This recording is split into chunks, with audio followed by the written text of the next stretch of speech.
이사야, 오늘 말씀 킹덤 하나님 나라 백성의 특성 일곱 번째입니다. 이사야 49장 2절에서 5절까지 같이 읽도록 하겠습니다. 시작. 내 입을 날카로운 칼같이 만드시고 나를 그의 손 그늘에 숨기시며 나를 갈고 닦은 화살로 만드사 그의 화살통에 감추시고 내게 이르시되 너는 나의 종이요 내 영광을 내 속에 나타낼 이스라엘이라 하셨느니라. 그러나 나는 말하기를 내가 헛되이 수고하였으며 무익하게 공연히 내 힘을 다하였다 하였도다. 참으로 나에 대한 판단이 여호와께 있고 나의 보응이 나의 하나님께 있느니라. 이제 여호와께서 말씀하시나니 그는 태에서부터 나를 그의 종으로 지으신 이시요 야곱을 그에게 돌아오게 하시는 이시니 이스라엘이 그에게로 모이는도다. 그러므로 내가 여호와 보시기에 영화롭게 되었으며 나의 하나님은 나의 힘이 되셨도다. 아멘. 하나님께서 우리를 예수 그리스도의 피로 값주시고 사신 것은 하나님 나라에 소속될 뿐만 아니라 하나님 나라 백성으로 이 땅에 살게 하고자 함이었습니다. 우리가 계속적으로 지금 살펴보았는데 베소리는 하나님을 사랑하는 백성이고 두 번째로는 하나님의 말씀에 깊이 들어가는 백성이고 또 그 백성의 삶은 이 세상의 삶과 다르게 십자가를 지고 주님을 따르는 삶이고 그러면서 영적인 여정의 삶을 걸어가며 광야 학교에 입학해서 훈련하며 하나님의 성품에 참여하는 자가 되어지고 그리고 그 삶의 영의 여정들을 걸어가는 그 일들을 계속 6번에 걸쳐 살펴보았습니다. 하나님께서 그래서 그 하나님의 백성을 사용하십니다. 하나님이 사용하실 때 어떻게 사용하시는지를 오늘 본문을 통해서 좀 더 깊이 있게 보길 원합니다. 전반적으로 전체적으로 이사야 선지자의 삶을 통해서 이 말씀을 보려고 합니다. 이사야는 한 사람으로 하나님께 부름받은 한 사람으로 어떻게 살아갔는지에 대한 우리에게 너무나도 좋은 모델이 되기 때문에 그렇습니다. 자, 이사야 63장 11절과 12절 말씀 봅시다. 시작. 백성이 옛적 모세의 때를 기억하여 이르되 백성과 양떼의 목자를 바다에서 올라오게 하신 이가 이제 어디 계시냐? 그들 가운데 성령을 두신 이가 이제 어디 계시냐? 그의 영광의 팔이 모세의 오른손을 이끄시며 그의 이름을 영원하게 하려 하사 그들 앞에서 물을 갈라지게 하시고. 아멘.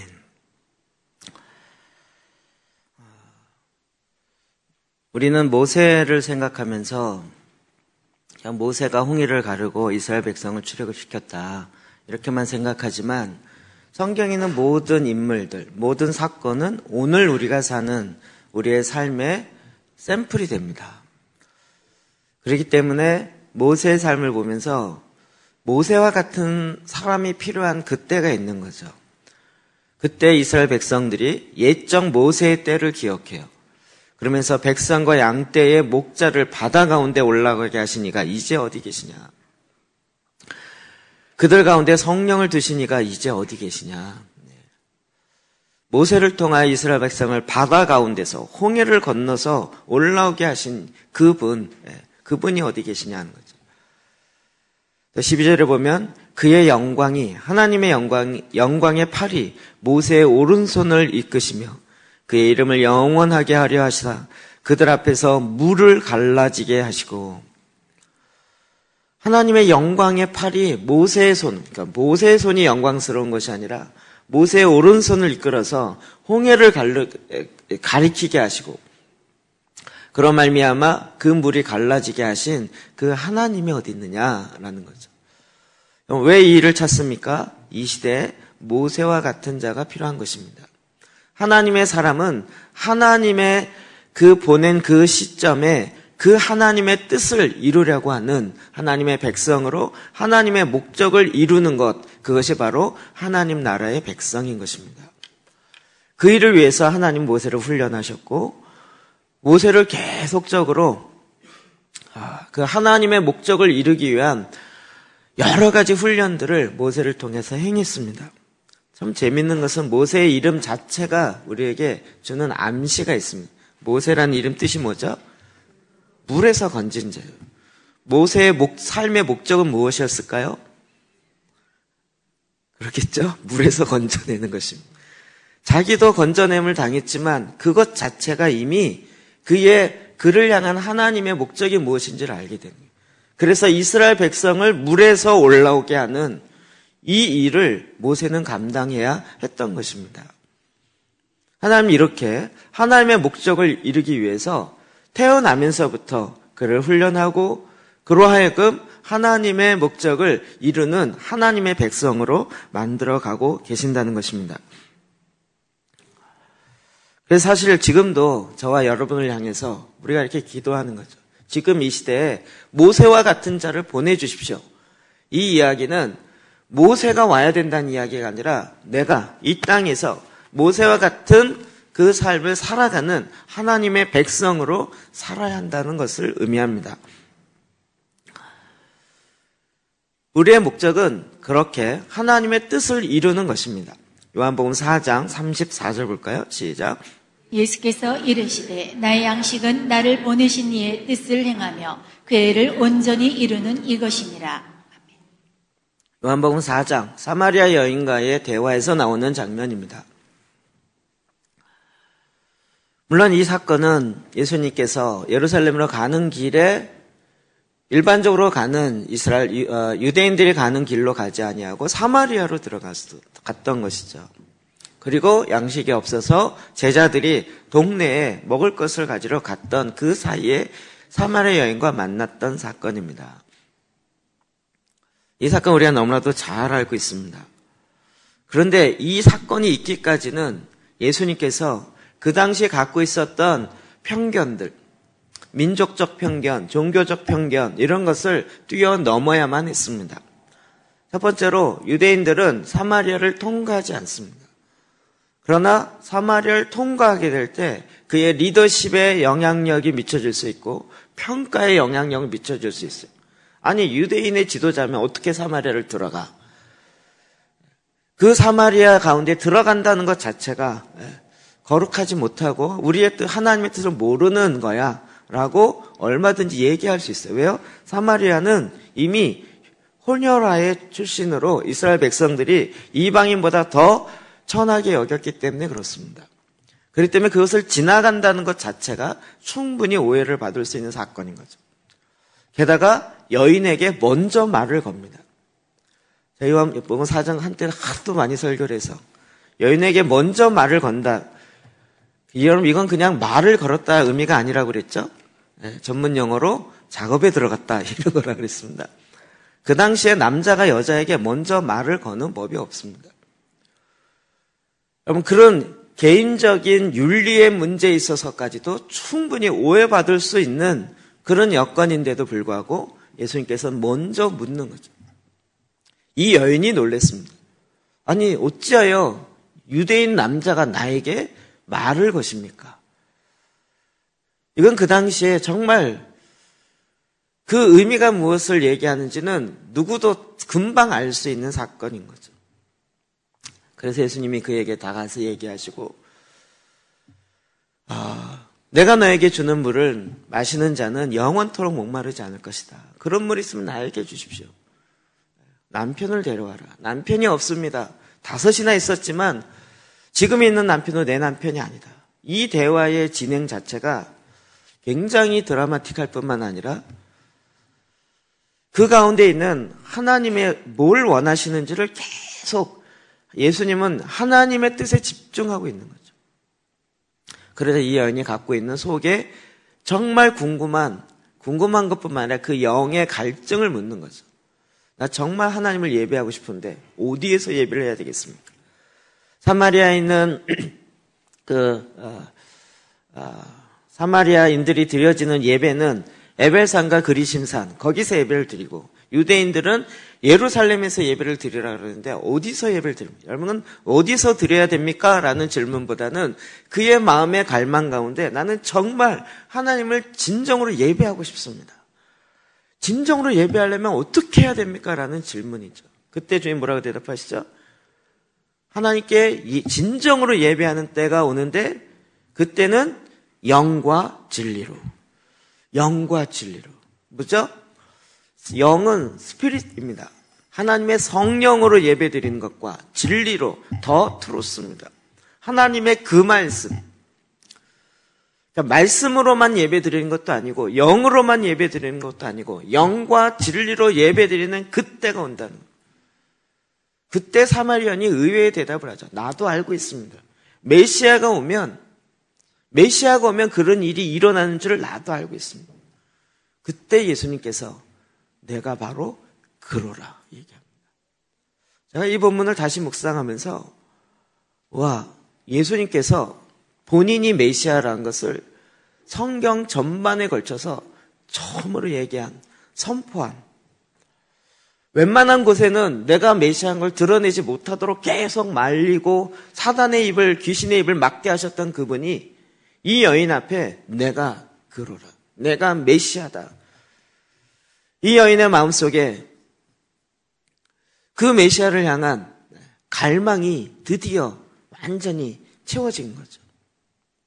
그리고 동네로 들어가서 유전에 따르면 이 여인은 사마리아의 첫 번째 선지자, 첫 번째 선교사가 되어서 사마리아 전체를 복음화하는 가장 첫 번째 사람이 되었다고 합니다. 그때 제자들이 오죠. 예수님이 피곤한 시장 한 끼가 없어졌어요. 그래서 제자들끼리 또 싸우죠. 야, 누가 먹을 것 갖다 줬냐? 내가 모르는 사람이 누가 먹을 것 갖다 줬냐? 그때 예수님의 대답이 이 대답입니다. 나의 양식은 나를 보내신 이의 뜻을 행하며 그의 일을 온전히 이루는 것이다. 예수님은 이 땅에 본인이 메시아인 것을 드러내고 메시아로서 이스라엘 백성을 또 하나님의 예정되어진 사람들을 구원하려는 하나님의 그 뜻을 이루는 것입니다. 그런데 이 사마리아 여인의 사건을 통하여 드디어 그 뜻이 이루어지는 첫 열매를 보게 되는 것이죠. 얼마나 기뻤을까요? 나를 보내신 이를 그 뜻을 행하는 건데 내가 지금 그 뜻을 이루었다는 거예요. 온전히 이루었다는 겁니다. 하나님의 나라의 백성은 하나님의 뜻을 이루는 것입니다. 거기서부터 오는 가장 큰 기쁨이 일어나는 것입니다. 요한복음 6장 38절이요. 시작. 내가 하늘에서 내려온 것은 내 뜻을 행하려 함이 아니요 나를 보내신 이의 뜻을 행하려 함이니라. 아멘. 나의 뜻을 행하려 함이 아니라 나를 보내신 이의 뜻을 행하려 하는 것이다. 요한복음 6장에는 5,000명을 먹이는 사건과 바다 위를 걸으신 사건 다음에 생명의 떡에 대한 이야기를 합니다. 내가 하늘로부터 내려온 생명의 떡이다. 그 떡이다 라고 얘기했더니 주위 사람이 수근수근 거렸습니다. 네가 하늘에서부터 내려왔다고? 내가 너희 엄마도 알고 형도 안다. 엄마가 누구예요? 마리아인 것과 그의 형제들 안다. 너희가 어렸을 때 어떻게 살았는지 내가 봤다. 주위 사람들이 수근수근 거리니까 예수님께서 그것을 아시고 내가 하늘로부터 내려왔다는 것이 무슨 의미인지를 설명하신 거예요. 하늘에서 내려온 것은 내 뜻을 행하려 함이라. 그러니까 예수님의 삶을 보면 본인의 뜻을 행한 것이 아니라 나를 보내신 이의 뜻을 행하고 있기 때문에 내가 삶의 모습을 보면 아, 이분은 하늘로부터 왔다라고 알 수밖에 없지 않느냐라고 이야기하는 것이죠. 저와 여러분은 하나님의 백성으로 하나님의 뜻을 이루려고 이 땅에 보냄을 받은 자들입니다. 이제부터는 우리가 그 하나님의 뜻이 무엇인지를 알고 그것을 이루는 백성의 삶을 살아야 된다는 거죠. 사도행전 13장 22절이요. 시작. 패하시고 다윗을 왕으로 세우시고 증언하여 이르시되 내가 이새의 아들 다윗을 만나니 내 마음에 맞는 사람이라 내 뜻을 다 이루리라 하시더니. 아멘. 그래서 마음이 하나님, 내가 원하는 것에 하나님이 도와주셔서 이걸 이루어 주십시오가 아니라 하나님의 마음에 내 마음이 합해지길 원합니다. 거꾸로죠. 하나님, 내 마음 좀 알아주셔서 하나님이 나한테 내려오셔서 내 마음의 소원을 들어주십시오. 이건 정말 어렸을 때의 모습이고 점차 성장하고 온전한 하나님의 백성의 모습은 하나님의 마음에 합한 내가 되는 거예요.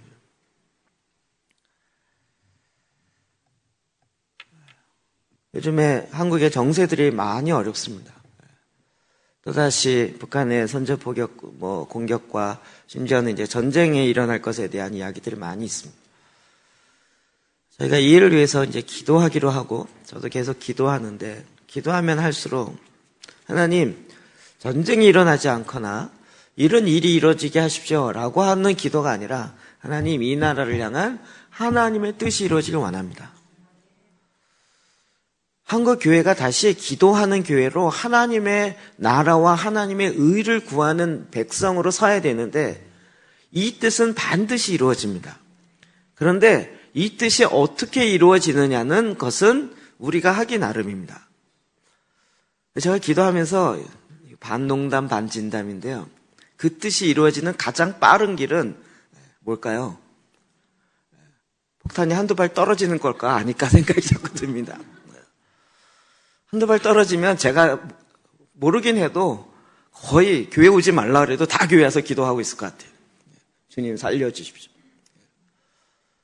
주님은 반드시 주님의 뜻을 이루십니다. 근데 그 방법이 우리가 그 뜻을 알고 그의 마음에 합한 자가 되어서 그것을 온전하게 이루는가 아니면 정말 딴짓하다가 여러 대 맞고 이루는가, 이거는 우리의 선택입니다. 어쨌든 하나님의 백성은 하나님의 뜻을 이루는 사람이 될 수밖에 없습니다. 그 목적을 위해서 구원했고 선택했고 훈련하시기 때문에 그렇습니다. 그렇기 때문에 이제 우리가 더 성숙한 성장한 자가 되어서 하나님의 뜻이 무엇인지를 알고 하나님의 뜻을 이루는 자의 삶을 사는 것은 당연하다는 것이죠. 자, 그럴 때 하나님께서 쓰시는 방법이 나옵니다. 오늘 읽었던 우리가 본문 이사야 49장 2절입니다. 시작. 내 입을 날카로운 칼같이 만드시고 나를 그의 손 그늘에 숨기시며 나를 갈고 닦은 화살로 만드사 그의 화살통에 감추시고. 아멘. 하나님이 나를 하나님의 사람으로 쓰시기 시작하는데 그러려면 내 입이 바뀌어야 돼요. 입이 어떻게 바뀌어요? 날카로운 칼같이 만드시고 입에서 칼이 나오는 거예요. 저희 유초동부실에 가보시면 뒤에 게시판에 그림이 4장이 있습니다. 괴물 같은 그림인데요. 막 식칼 같은 게 둥둥 떠다닙니다. 그래서 제가 이렇게 손님이 오면 가끔 이렇게 보여드리면 그림을 보면서 이 벽화는 뭐냐 그래서 그 그림이 뭐냐면 하나님의 현현에 대해서 아이들에게 알려주고 하나님의 나타났던 모습을 너희가 성경에 있는 걸 듣고 그려봐라. 그랬더니 입에서 칼이 나온다는 이 얘기를 애들이 식칼 몇 개를 이렇게 그려놓고 허리에 황금 띠를 띄었다 그랬더니 정말 여기 띠를 띠는 그림을 그려놓고 그랬던 그림입니다. 예배 끝나면 2층에 들렸다가 한번 벽화를 보고 가십시오. 그 입에 예리한 칼이 나와. 하나님의 말씀에 칼이 나온다고. 우리가 하나님의 말씀을 할 때 그게 뭐였더라? 이건 이르면 곤란합니다. 정확하게 예리한 그 말씀이 내 입에 두고 하나님의 뜻이 무엇인가를 정확하게 전달해야 되는 그것이 우리의 사명인 거예요. 근데 하나님 그렇게 우리를 만드신다고요. 나를 그의 손 그늘에 숨기세요. 놀라운 건 하나님께서 쓰시기 직전까지 나를 그의 손 그늘에 숨기세요. 나를 갈고 닦은 화살로 만드사. 화살로 나를 만들어요. 제가 우리가 화살 되게 좋아하죠. 화살 기도도 있고 화살 그림도 있고 여러 가지 있어요. 제가 한번 글로벌 컨퍼런스 때도 그 프랑스에서 오신 목사님이 화살 갖고 막 2시간인가를 강의했어요.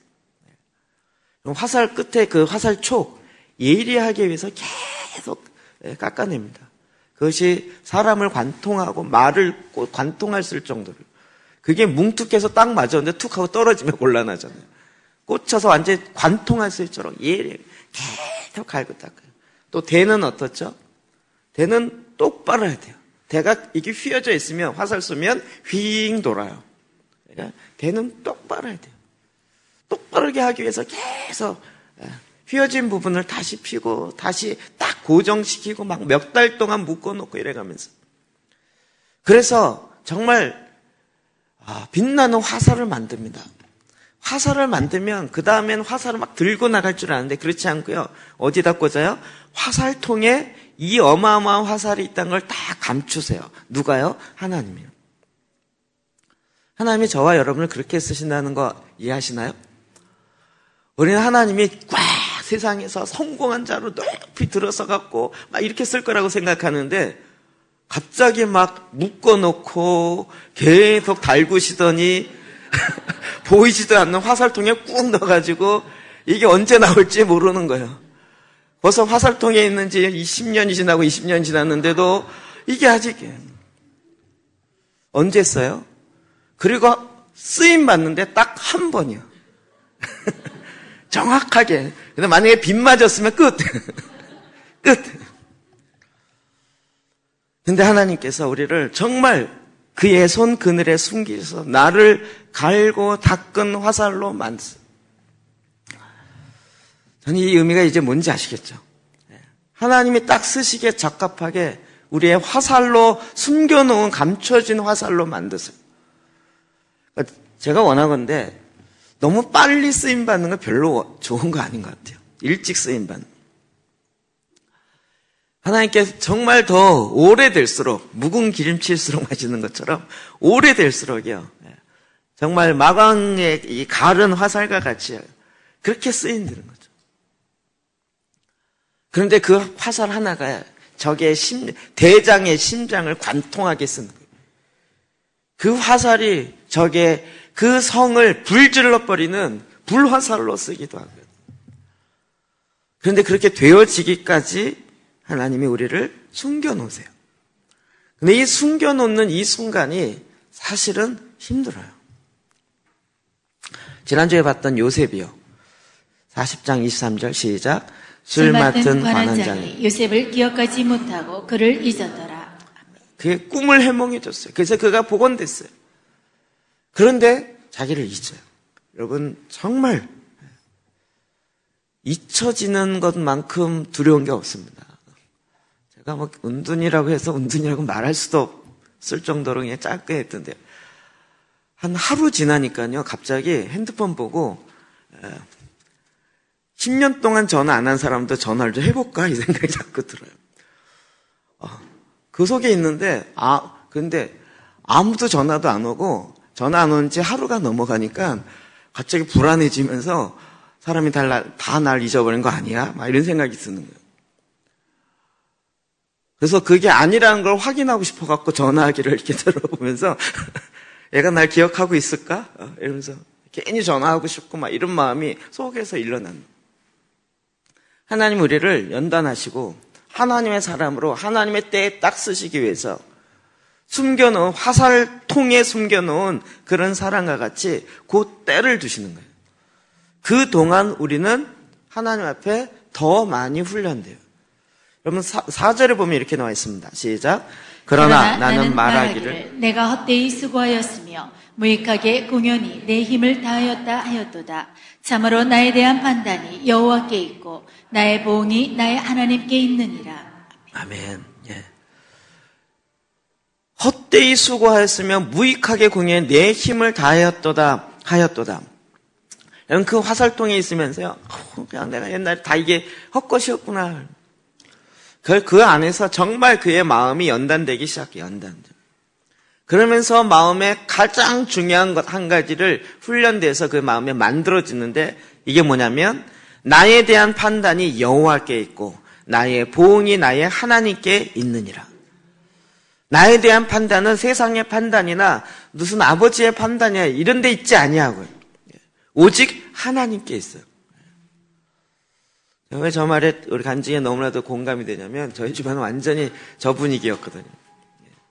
저희 가정이 너무 어려워지고 힘들 때 저희 집에 자랑이지였던 우리 저희 형이 아주 YM 골수분자였는데요. 고대 영문과를 나오고 무역회사 잘 다니다가 일주일 만에 때려치고 선교 나가겠다고 저희 아버지가 완전히 뒤집어졌어요. OM 통해서 2년 동안 나왔는데 꼭 OM에는 그 지원서에 부모님 도장이 있어야 되는 거예요. 도장 받으려고 얼마나 금식하며 기도하든지 제가 옆에서 보면서 저는 원래 기도를 안 했기 때문에 공부도 못하고 너나 잘 살아라 이런 분위기였어요. 제가 캠프에서 간사라든 뭐라든 그냥 아이고 너나 잘 먹고 잘 살아라.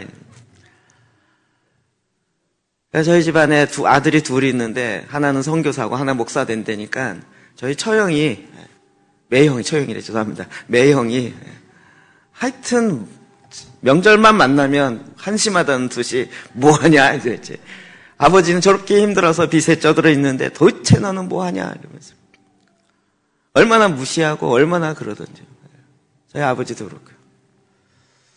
정말 그때 제가 기도 제단을 안 했으면 1년 만에 뒤집어졌을 텐데 그때 몰라갖고 10년 정도 지나니까 뒤집어지더라고요. 10년 지나니까.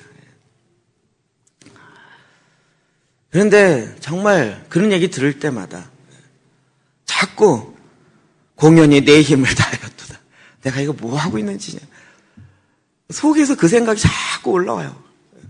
내가 지금 뭐 하고 있지? 내가 정말 제대로 가고 있는 거 맞아? 정말 내가 하고 싶은 것만 하는 거 아니야? 부모는 저렇게 빚 때문에 고생하고 있는데 나는 도대체 뭐라도 해야 되는 거 아니야? 그래갖고 제가 파타임으로 간사할 때요 또 알바도 했었어요. 그래갖고 뭐 영어 과외 이제 가갖고 또 찌라시 뿌리고 전단지 뿌려서 테이프 팔고 막 이런 거. 근데 그런 세월이 14년을 지난 거죠. 낱낱이 얘기를 안 해서 그렇지 저는 더하면 더했지 덜하진 않을 것 같습니다. 제가 보기에 그런 저와 결혼한 저희 아내는 대단합니다. 근데 딱 지나면서 제 안에 뭐가 만들어졌냐면 나에 대한 판단이 여호와께 있고 나의 보응이 나의 하나님께 있다는 것을 공부해서 하는 게 아니라 제 삶 안에서 배워집니다. 아무리 사람에게 좋은 평가 듣는데 하나님 앞에 좋은 평가가 안 되면 끝인 거예요. 정말 내가 주님의 뜻인 줄 알고 했는데 모든 사람이 반대했는데도 하나님의 판단이 옳은 거면 나중에 결국 하나님의 판단이 옳다는 게 꼭 드러나요. 하여튼 저희 아버지도 뭐 하여튼 어마어마했죠. 딱 10년 지나고 15년 정도 지나니까 저희 아버님이 이제 뭐 여러 가지 사건이 있었지만 변화되고 그러더니 갑자기 오셔서 친구 모임에 갔는데 그중에 몇몇 분들이 교회를 다니기 시작하고 주님을 믿기 시작한 거예요. 야, 니네 아들은 뭐 하냐 그랬더니 저희 아버지 너무 기분 나쁜 듯이 꼭 앞에 꼭 토를 달아요. 고대 영문과 나왔는데 이걸 꼭 달아요. 지금은 에이 선교 나가 있어 이러는데 그 친구분이 선교사야? 야 대단하다. 이런 얘기를 처음 들으신 거예요.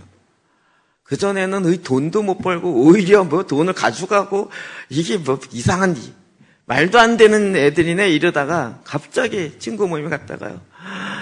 근데 막내도 있잖아요. 아유 걔는 그냥 뭐 목사하면서 지 먹고 살아 이랬는데 목사님이야 이러면서 그랬더니 어느 날 갑자기 그 딸도 술이 이만큼 취해갖고 오셨어요.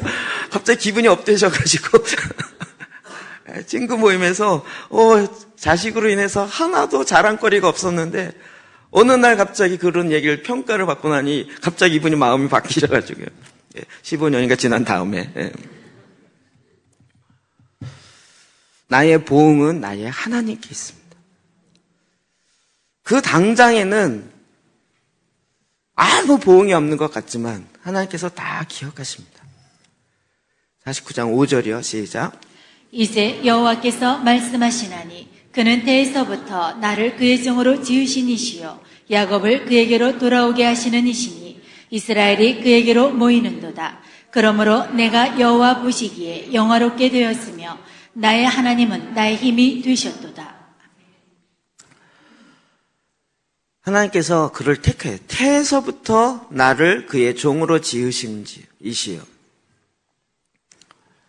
야곱을 그에게로 돌아오게 하시는 이시며 이스라엘이 그에게 모이는도다.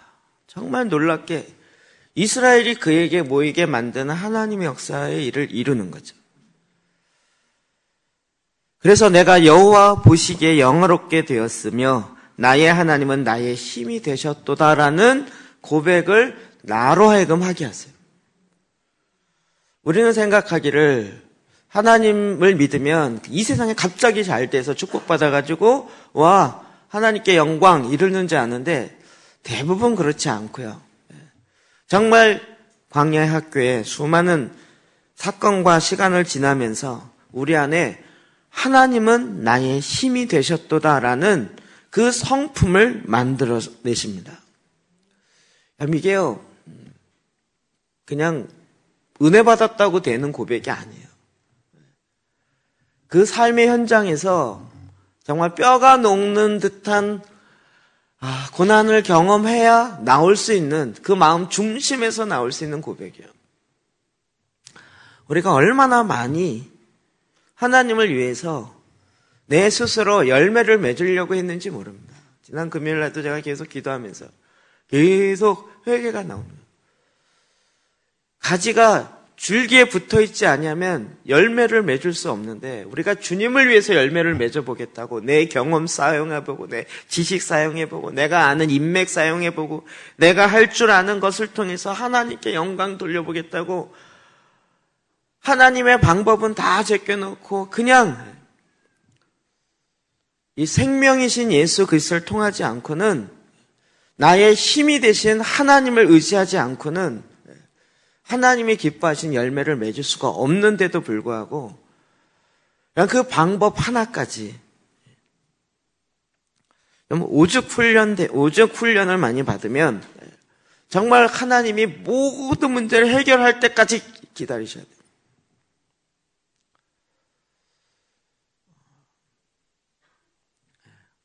그래서 내 입에 나의 하나님은 나의 힘이 되셨도다.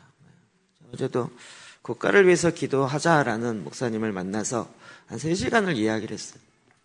근데 이제 국가를 위해서 지금 기도해야 할 타임이라는 거에 대해서 공감하니까 그래서 이제 기도를 만났어요. 막 이야기를 한창 하시더라고요. 1시간 반인가를 하시더라고요. 그래서 좋습니다. 그러면 우리로 얘기하면 지시사항을 어떻게 받으셨습니까? 이건데요.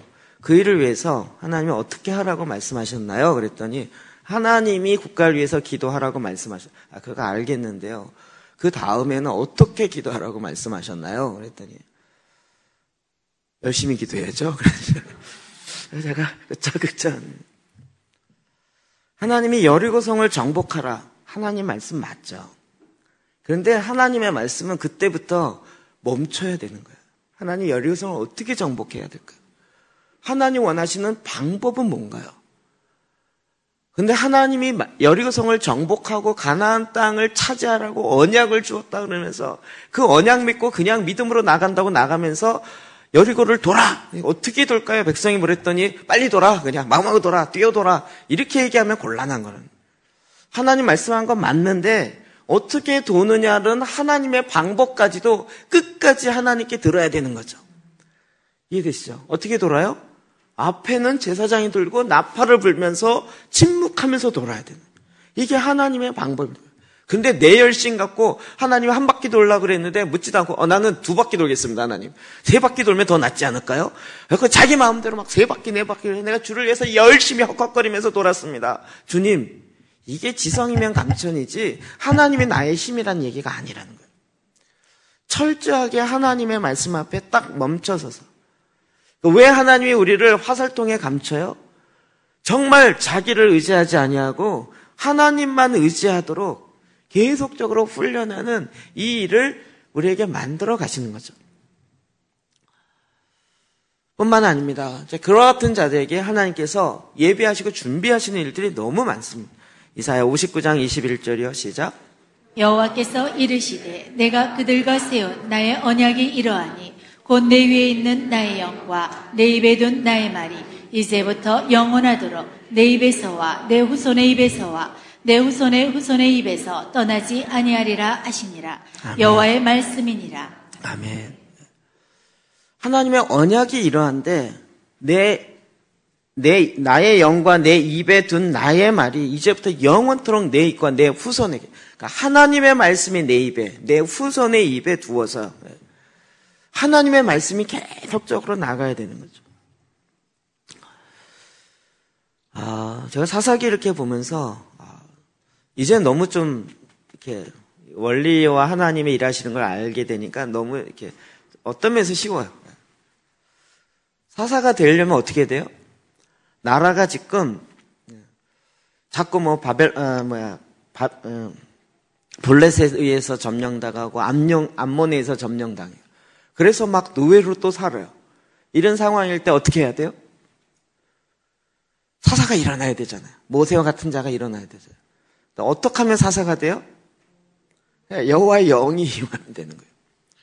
사사 훈련 학교가 아니고요. 여호와의 영이 임하요. 그 여호와의 영이 임한 자에게는 어떻게 돼요? 그 사사의 입에 하나님의 말씀이 들어가요. 그래서 그 사사로 말미암아 하나님의 말씀이 다시 회복되는 거죠. 지금도 마찬가지겠죠. 지금의 이런 상황 속에서 어떻게 해야 돼요? 하나님의 영에 감동되어서 하나님의 말씀을 하는 하나님의 사람들이 일어나야 돼요. 저와 여러분이요. 어제 만났던 목사님도 거기까지 얘기하시더라고요. 전국의 제사장들 일으키라는 거예요. 막 줄줄 꿰시더라고요. 종교개혁 500주년이 되는 해가 올해인데 종교개혁의 모토가 뭐냐. 만인 제사장을 다시 회복한 거 아니냐. 그러니 모든 영역의 제사장을 일으키는 일을 감당하고 있는 사람들이 모여서 기도합시다. 우리 얘기하시더라고요. 네, 맞죠. 모든 지방에 다 일어나야 돼요. 그런데 직장에도 일어나고 가정에도 일어나고 제사장을 일으키는 게 추상적인 얘기가 아니고요. 제사장으로 일어나려면 그 입에 하나님의 말씀이 영원토록 있는 자들이 일어나야 돼요. 제사장이 일어났는데 자기 얘기하면 불의한 제사장이 돼요. 사악한 제사장이 되고 선지자가 일어났는데 계속 하나님처럼 평안하다 평안하다 평안하다 너에게 축복이 있을지어다 이 얘기만 드립다 한다면 그건 거짓 선지자가 되는 거죠. 정확하게 하나님이 뭐라고 말씀하시는지를 듣고 그 말씀을 이야기할 줄 아는 그런 선지자, 그런 제사장이 일어나야 된다.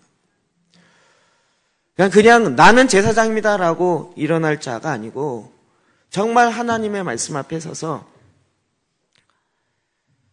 그래서 하나님이요 그에게 그렇게 할 수 있도록 주의 성령으로 기름 붓죠. 50장 4절이요. 시작. 주 여호와께서 학자들의 혀를 내게 주사 나로 공고한 자를 말로 어떻게 도와줄 줄을 알게 하시고 아침마다 깨우치시되 나의 귀를 깨우치사 학자들의 같이 알아듣게 하시도다. 아멘. 하나님께서 우리를 변화시키시는데 내 말이 아니고요. 내 안에 학자들의 혀를 내게 주사 나로 공고한 자를 말로 어떻게 도와줄 줄 알게 하는 그 말을 내 입에 내 혀를 딱 바꿔주시는 거예요. 그러려면 말씀이 내 안에 들어와야 되는 거예요.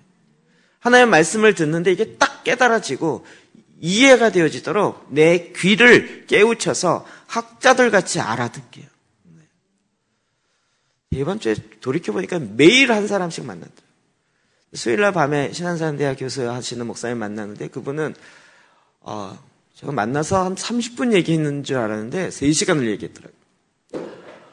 듣는 귀가 있다라는 걸 알겠어요. 제가 학교를 변화시키려면 새로운 부대가 필요합니다. 딱 알아듣더라고요. 새 부대가 어떠해야 돼요? 옛 부대 갖고는 안 됩니다. 새로운 부대가 있어야 됩니다. 자기도 그걸 고민했었던. 그러면서 얘기하는데 제가 또 새 부대에 대한 이야기와 책과 잔뜩 꺼내놓고 이야기하고 이제는 하나님이 또 그 일을 이루실 수 있는 진정한 하나님의 이 새로운 패러다임이 필요해요. 그런데 그걸 금방 알아듣는 그러니까 금방 알아듣는 사람을 만나면요 마음이 너무 정말 30분 얘기한 것 같은데 11시가 됐더라고요. 그래갖고 너무 마음에 기쁨이 있어 꺼내주기도 하고 이런 사람 만나기 쉽지 않죠. 근데 정말 듣는 귀가 깨우쳐가지고요 금방 알아듣는 그의 입에도 그의 말이요 지금 이것만 되더라도 정말 감사한 거죠.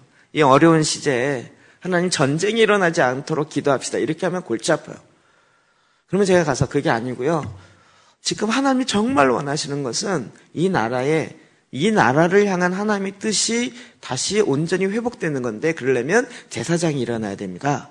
이렇게 대답을 제가 주로 하거든요. 그런데 뭔 제사장이에요? 왜 자꾸 구약으로 돌아가요?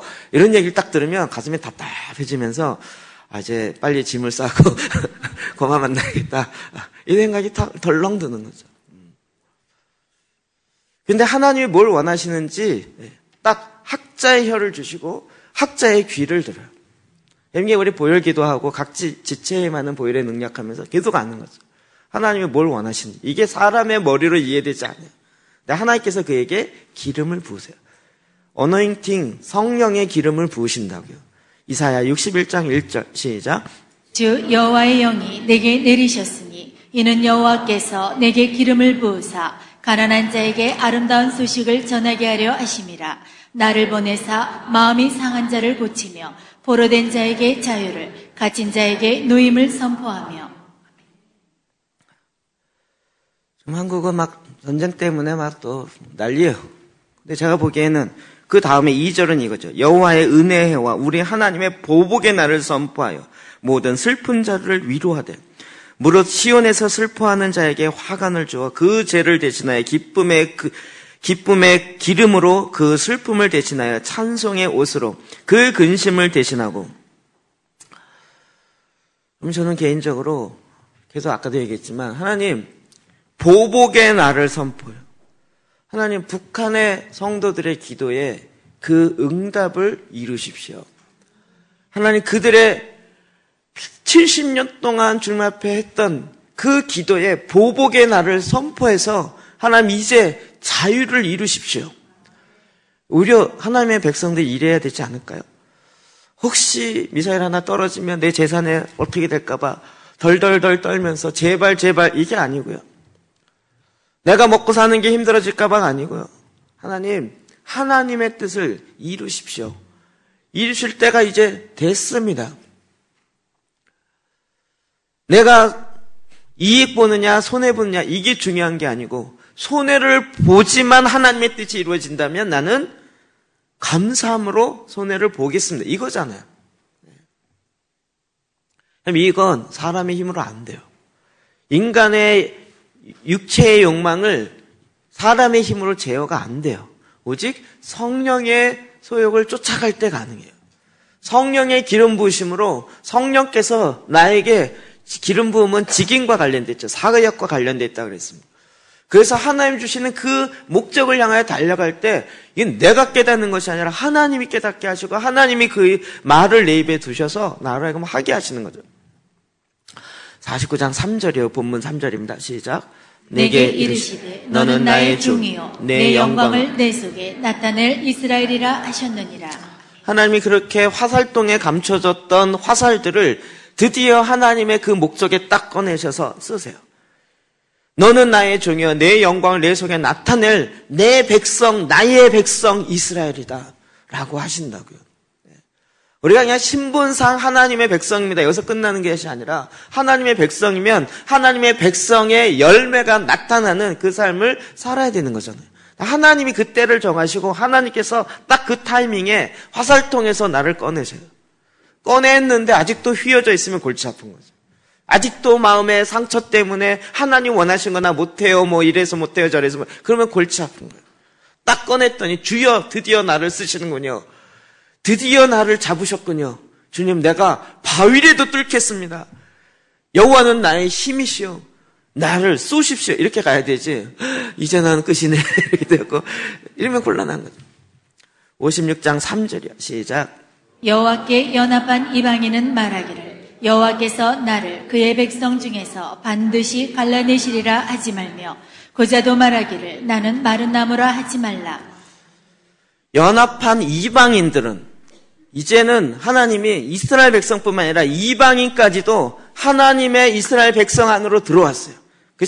그래서 동일하게 저와 여러분이 하나님의 이스라엘로 살아가는 거잖아요. 하나님의 백성으로. 그래서 이제는 그 백성 중에 우리는 갈라내시리라. 나는 아직 택함받지 못했다. 이렇게 얘기하지 말라고요. 나는 마른 나무와 같다. 이렇게 얘기하지 말라고요. 이제 하나님 내 안에 이루고자 하는 내가 생각하기에 가능성 있어 보이는 그런 게 아니고요. 하나님이 원하시고 하나님이 일하시는 것이라면 하나님은 나의 힘이시고 나의 능력이시기 때문에 하나님은 마른 뼈를 통해서도 큰 군대를 이루시는 하나님이시고 하나님은 죽은 자를 통해서도 일으키셔서 부활의 영광에 이르게 하시는 하나님이세요. 그러니까 나는 못합니다라고 이야기하는 것을 고만하고 하나님의 이야기를 하기 시작하라고. 하나님은 죽은 자를 살리셔서 부활의 영광에 이를 뿐만 아니라 부활의 삶을 살게 하십니다. 그래서 어떻게 합니까? 6절 시작.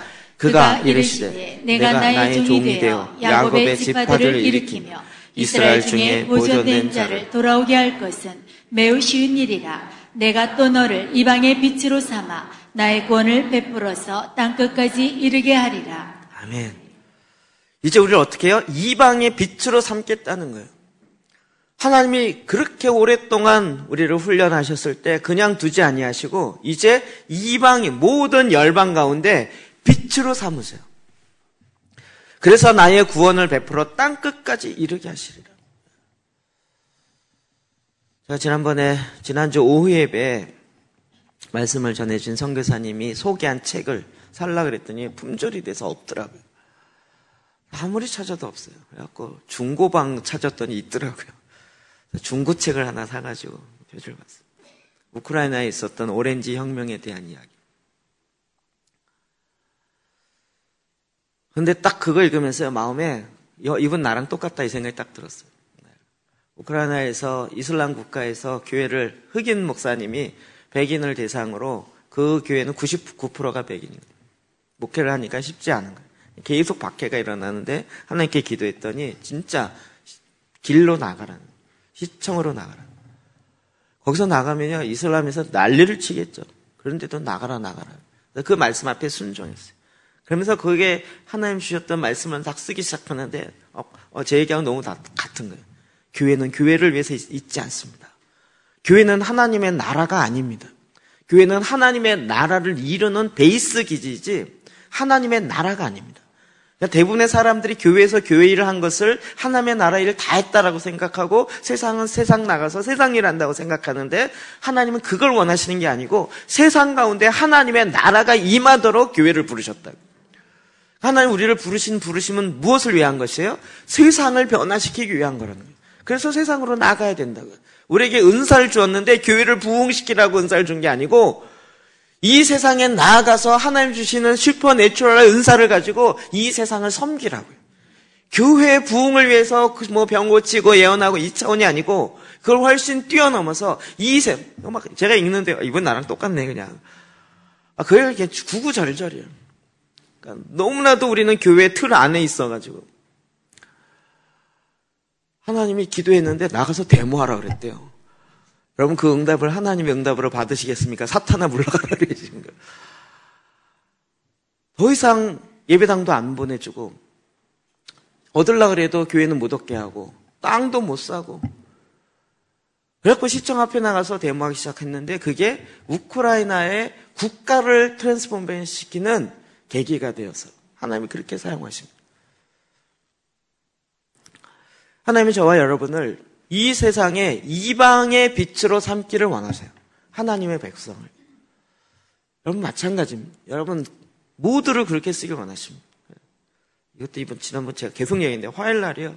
제사장 기도를 배우겠다고 하신 목사님이 몽창 7분이 다 오셨어요. 얘기하다가 제가 제사장 기도를 가르치려고 하고 있었는데 이걸 어떻게 가르쳐야 되나 고민하다가 거기는 부목사님이 제사장 기도를 갖고 하는 교회가 있어요. 그래 당장 오셨어요. 그래서 한창 이게 참관하고 보시고 갔어요. 그래서 제가 마음에 이분이 또 제사장의 마음이 막 학자의 귀가 있으셔갖고 막 통하니까 제 안에 또 흥분이 일어나요. 목사님 한꺼번에 그 교회 한 3,000명 되더라고요. 한꺼번에 바꾸려고 그러지 마시고요. 천천히 하세요. 그리고 한 그룹부터 하세요. 5명, 10명.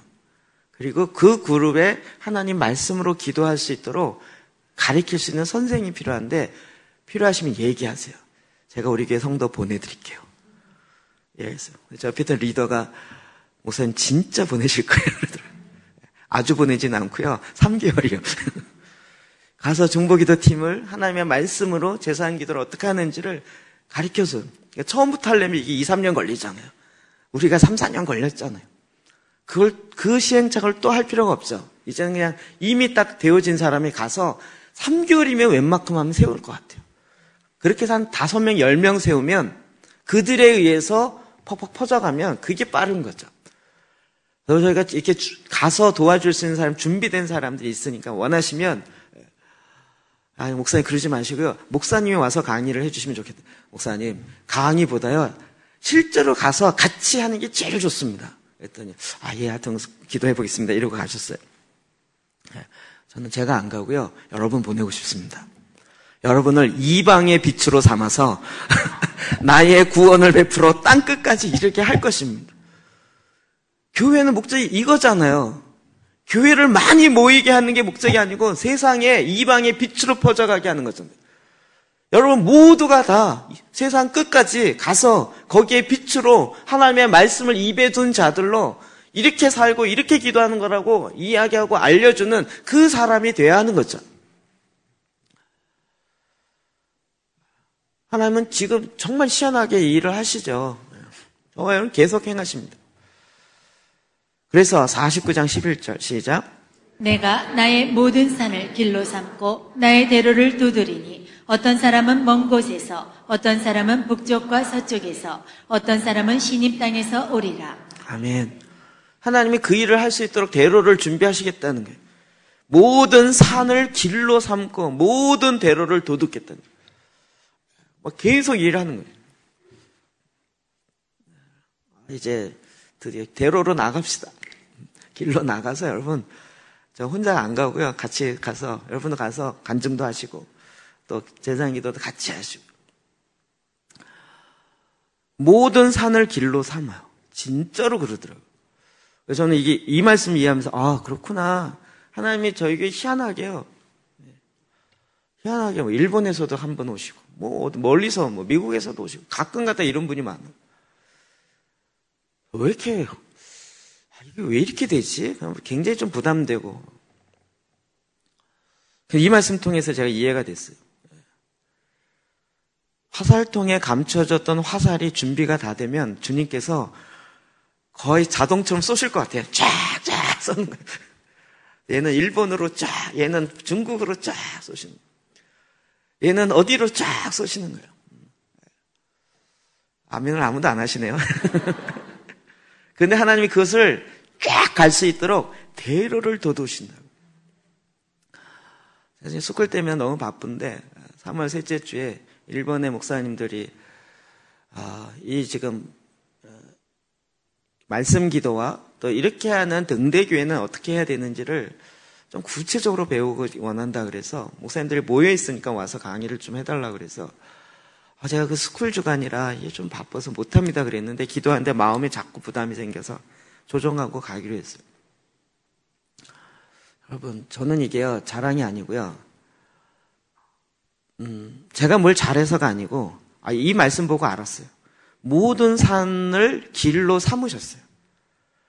만약에 제가 일본 가서 목사님들 모아갖고 이거 아셔야 됩니다 가르치려고 하려면 그 산들이요. 가르치려면 너 누군데요? 이러면서 그게 뭔데요? 이게 2단이에요? 3단이에요? 검증해야 돼요? 엄청나게 산이 많아요. 그런데 그냥 50명이 일본 전령의 목사님들 다 모여있고 와서 배우고 통역 다 준비할 테니까 와서 가르치기만 해주세요 라고 그냥 대로를 딱 닦아놨어요. 그렇지 않을까요? 가서 제가 또 뭐라 그럴까요? 여기 교회에서 하다가 어려우시면 성도가 가서 할 테니까 같이 가십시다. 아멘을 또 안 하시네요. 하나님 하나님 백성을 그냥 두시겠냐고요. 열방을 향해서 이방의 빛으로 삼고 그것을 갈 수 있도록 대로를 만드시겠다고요. 제가 이제는 마음을 좀 바꿔야 되겠어요. 지난번에 우리 선교사님이 그 연변 과기대에서도 와서 해달라 그러고 사실 주변에 만나서 이게 하는 이야기를 하면 선교사님들은 너도 나도 해달라 그래요. 와서 해달라고. 그래서 제가 죄송합니다. 못 갑니다. 못 합니다. 계속 못 하고 그랬는데 제가 이 말씀 때문에 좀 바꿔야 되겠어요. 이제 오라는 대로 가겠습니다. 그리고 여러분을 보내겠습니다. 제가 못 가면 여러분 보내면 되죠. 그쵸? 네. 가서, 여러분이 가서 여러분 얘기할 겁니까? 내 안에 역사했던 하나님의 이야기. 그리고 그 말씀이 기도가 되어서 나가고요. 열방을 향한 하나님의 뜻을 전달하는 하나님의 백성으로 하나님이 만드셔서 만들고 나면 화살같이 쏘신다고요. 완전히 정말 내 힘으로 쏘는 게, 화살이 자기 힘으로 날아가는 게 아니잖아요. 그 활의 댕김줄을 향해서 하나님의 힘에 의해서 날아가는 거예요. 내 스스로 날아가려면 못 나가죠. 근데 하나님이 딱 잡으시고 얘가 딱 준비돼서 딱 화살을 보니까 아주 성품이 똑바르고 아주 날이, 하나님의 말씀의 그 양칼이, 날이 딱 서 있어요. 기도와 말씀이 딱 서 있어요. 그래, 얘 딱 잡고 하나님이 확 쏘시니까 정확하게 그 표적을 향해서 정확하게 관통하는 그런 화살로 만들고자 하나님이 저와 여러분을 훈련하시기 시작합니다. 여러분, 이사야 선지자가 그렇게 사용받은 거예요. 그는 자기 고향에서 제사장으로 하나님의 말씀이 임하여 하는데 하나님이 거기서 두지 아니하고 그 나라의 말씀을 주는 나라의 선지자로 세우시고 그 다음에 다시 열방의 선지자로 세우세요. 그래서 열방을 향한 하나님의 말씀까지도 대언하기 시작해요. 블레셋이 어떻게 되고 암몬이 어떻게 되고 모압이 어떻게 되고 세계 정세를 완전히 깨뜨리면서 하나님이 어떻게 일하실 것인지를 말하기 시작해요. 제 마음속에 시간이 너무 이렇게 하죠. 제가 이제 4월 달에는 한 달 동안 내내 통일을 위한 기도를 할 겁니다. 나라를 위한 시국 기도회 하려고 그랬다가 기도하면서 아니다, 그 다음을 봐야 되겠다는 마음이 확 들어가요. 하나님이 지금 북한을 통일하기 원합니다. 아니, 북한과 남한의 이 문제의 장벽을 헐기를 원하십니다. 주님, 이때에 전쟁이 일어나지 않게 해주십시오. 이렇게 해주세요. 이런 차원이 아니고요. 하나님의 뜻을 이루어 주십시오라고 기도하는 기도의 그룹들이 일어나야 될 거죠. 그래서 뭔 뚱땅지 같은 통일 기도회냐 이럴지 모르지만, 그러나 하나님의 이 나라를 향한 하나님의 뜻을 이루십시오. 그래서 이번에 인도에서 왔던 선지자가 그 얘기를 했더라고요. 예수님이 어디로 와요? 동쪽 문으로 오네요. 동쪽에서 바람이 불었어요. 그래서 예루살렘의 동쪽은 어디예요? 한국이에요. 그래서 그분이 이렇게 얘기했어요. 예수님의 오심을 가장 먼저 보는 나라가 한국일 거라고요. 한국을 휙 지나가시는 거죠. 그럼 그때 그 대로에 가장 먼저 주님, 이걸 일으키십시오. 목숨을 아끼지 않고 일어날 수 있는 사람들은 평양에 대부흥이 있었던 그 땅에 있는 그 사람들인 거예요. 그렇죠. 그러니까 우리가 이 마음을 남한에 있는 성도가 품어야 되는 거예요. 우리의 이 경제적인 이 부를 놓치지 않게 해주십시오가 아니고요. 나는 부하여서 부족한 것이 없다라고 얘기하는 라오디게아 교회가 아니고요. 이제는 눈에 안약을 발라서 말씀을 통해서 보게 되어서 하나님의 뜻을 이루는 대로를 만드십시오. 하나님 지금 그 대로에 하나님의 보복의 날을 완성하십시오. 하나님 그동안 있었던 모든 사탄의 괴계를 완전히 무찌르십시오. 그래서 그들의 눈물이 변하여 근심이 변하여 찬양이 되게 하십시오. 눈물이 변하여 하나님을 향한 기쁨의 기름 부으심이 되게 하여 주십시오. 이 이사야 선지자, 여러분 이사야 선지자가 나라가 멸망하고 있는 직전에 선교하고 있어요. 그는 지금 바벨론 앞에 남유다가 멸망하기 직전이에요. 그랬더니 이 국가는 애국을 의지해야 된다고 난리를 치고 있어요. 그런 가운데에서 이사야 선지자가 아니라 우리는 하나님을 의지해야 된다. 그리고 하나님이 기름 부을 때 하나님의 그 기름 부으심이 내게 임하여서 이제는 하나님이 이 열방을 향한 하나님의 계획이 이루어진다라고 그 말씀을 주고 선포하게 하는 거죠. 오늘 저와 여러분이 하나님께서 그 일을 행하실 것입니다. 하나님의 백성을 그냥 삼으신 것이 아니라 피로 값주시고 사셨다면 거기에는 많은 고난과 환난이 있겠지만 그러나 분명하게 하나님은 하나님의 뜻을 이루십니다. 우리가 그 앞에 내 마음에 준비되어지고 하나님 나를 사용하여 주십시오. 하나님 나를 연단하여 주십시오. 하나님이 딱 잡으실 때 화살통에 화살인 나를 딱 잡으실 때 완벽하게 쓰임받을 수 있는 그 화살이 되게 하여 주십시오. 우리가 주님 앞에 이렇게 나아가 기도해야 될 줄 믿습니다. 또한 뿐만 아니라 하나님 지금 이 나라를 향한 하나님의 뜻을 이루시옵소서. 하나님 보복의 날을 선포하시며 하나님 아버지께서 원하셨던 하나님 아버지의 그 뜻을 이제는 이루셔야 할 때가 되었습니다. 주님 이루시옵소서. 사람의 힘이 아니라 국방력이 아니라 경제력과 외교력이 아니라 여호와가 나의 힘이십니다. 여호와가 대한민국의 힘이십니다. 하나님의 힘으로 이루시옵소서. 이 시간 주여 외치며 주 앞에 나가 기도